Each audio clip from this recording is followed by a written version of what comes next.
Good evening, I'm Emily Brown.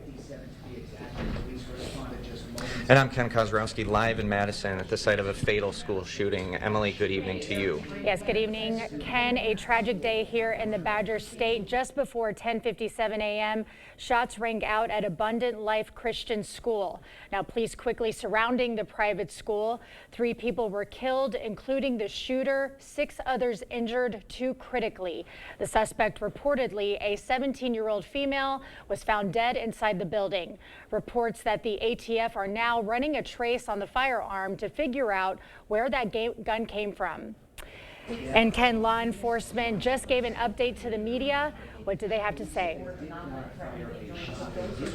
Yeah, Emily, good evening to you. We are at the staging ground for all the media updates that we'll be receiving at Fire Station 14. It's about a mile and a half near the school Abundant Life Christian, which is a private nonprofit school of K through 12 students. And as you said, 3 fatalities, including the shooter. Madison police have not yet confirmed that the shooter was indeed a 17-year-old female. We did not get that confirmation.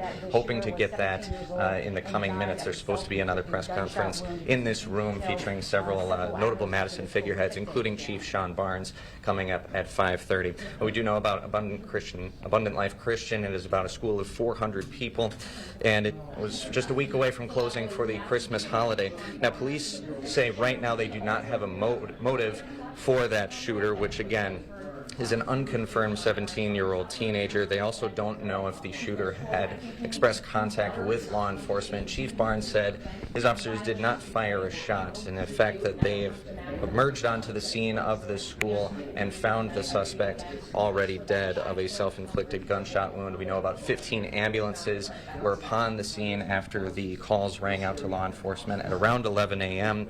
And Madison police were actually at a nearby training facility. Some of those people were going through their training day when this call came in, so they've essentially been training for something and it manifested into a real-life situation. And again, the police did not fire a shot in this instance because again, that suspect already dead upon arrival.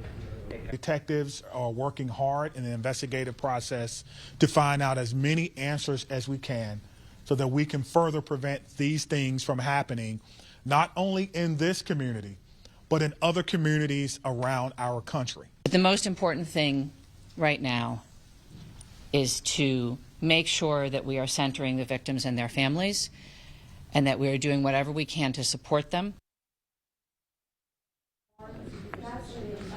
We also, again, are set to get another briefing from some of those figureheads, most notably Chief Barnes, at about 5:30 in this very room. We should be able to ask at least a couple of questions as we go around the room. There are a lot of media members, and understandably so, on a tragic day like this. And again, no motive yet for that suspected shooter.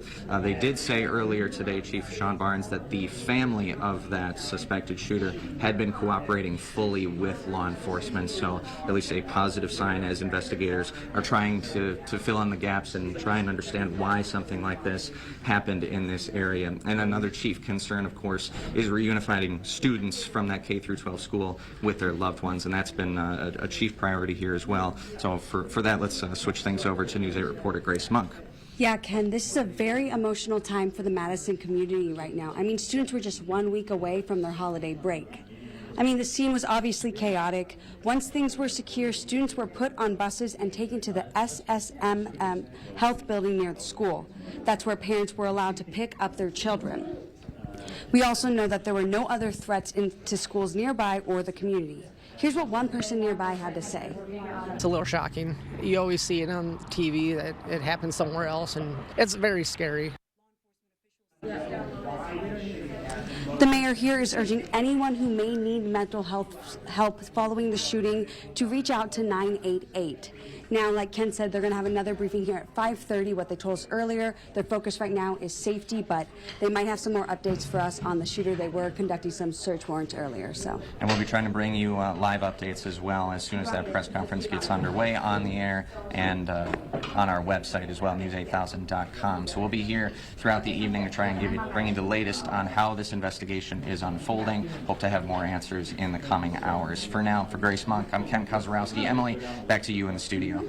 All right, thank you, Ken. Politicians continue to react to the deadly school shooting. News 8 Now's Jeremy Walla is in the newsroom with some of those reactions. Jeremy. Well, Emily, we are getting reaction locally and nationally. Governor Evers says there are no words to describe the devastation and heartbreak we feel today. Kathy and I join the people of Wisconsin in praying for the families of loved ones whose lives were so senselessly taken. The governor also ordering flags to be lowered in honor of the victims. This is a video we just shot a short time ago. You could see the flag is lowered at the La Crosse County Courthouse. Meanwhile, Democratic Senator Tammy Baldwin said, "I have been briefed on the active shooting at Abundant Life Christian School in Madison, and my heart goes out to all those impacted." And Congressman Derek Van Orden says, "In part, I am shocked by the reports of a shooting at Abundant Life Christian School in Madison. Sarah Jane and I are praying for the students, teachers, and families impacted." We'll have more reaction on today's shooting at 6. For now, Emily, sending it back to you. All right, thank you, Jeremy. Now, today's school shooting marks the 83rd school shooting in 2024. And even more sobering is that this past Saturday marked 12 years since the shooting at Sandy Hook Elementary School in Connecticut. Stay with us on air and online for continuing coverage of the deadly school shooting in Madison.